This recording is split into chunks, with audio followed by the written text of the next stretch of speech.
When I started boating, I did not know the front end of a boat from the back end. I'd come from a corporate career where I knew what I was doing.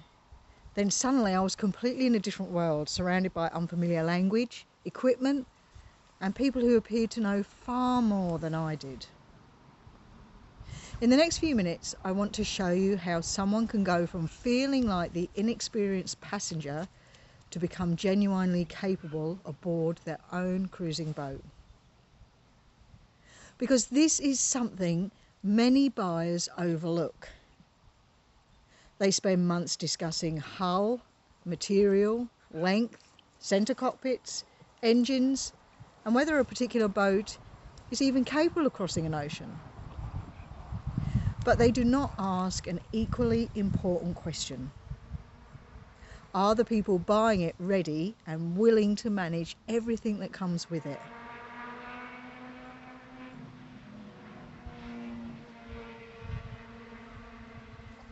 My name is Jackie Parry.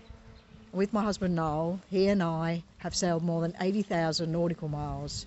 We've bought boats for ourselves in Australia, in France and the United States. But I didn't begin as an experienced sailor, quite the opposite in fact. And when Noel and I bought our first boat, I just assumed he knew everything, and I put all that responsibility on his shoulders. It wasn't really fair on him. But because I was so overwhelmed, I withdrew quite a bit actually, and I was frightened of looking stupid. So I asked fewer questions, I allowed him to carry most of the decisions. That did not make either of our lives easier.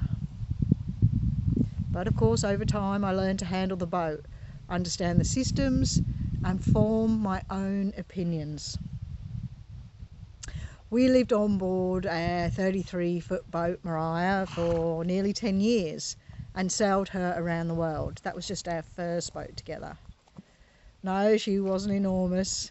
She did not have all the systems that could possibly be installed on a cruising boat.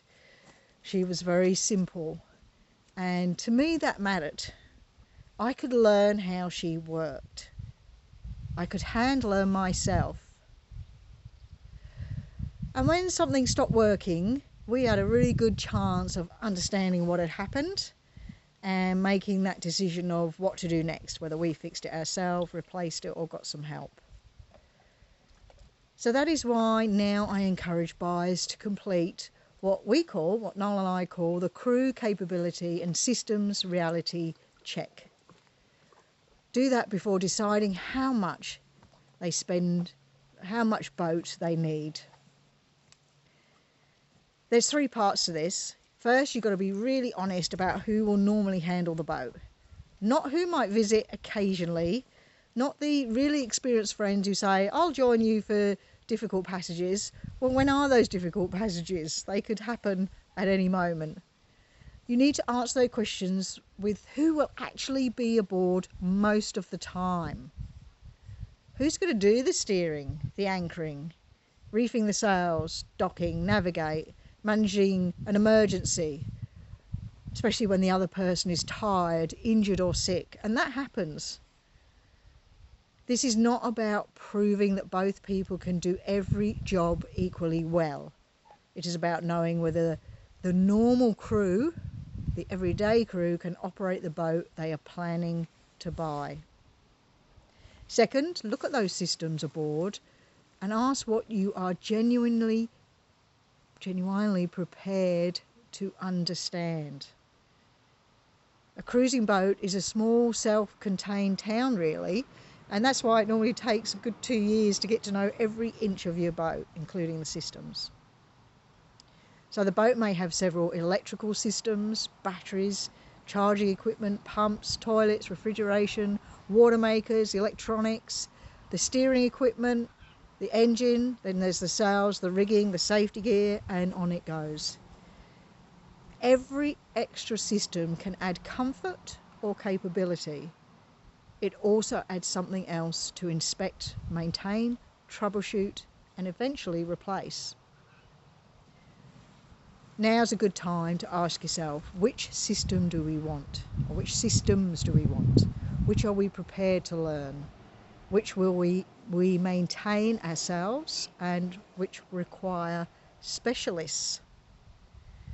And think about what happens when one fails far from home, when you can't call on that specialist. Thirdly, consider the cost in more than dollars.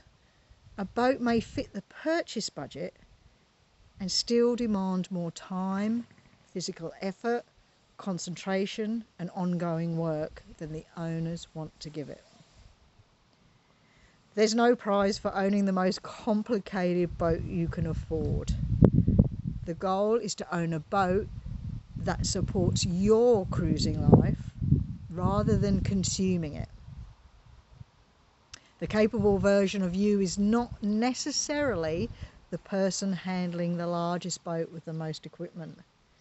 It is the person who knows their boat, understands their limits, and can make calm decisions when something changes, those little unexpected things that can happen at sea.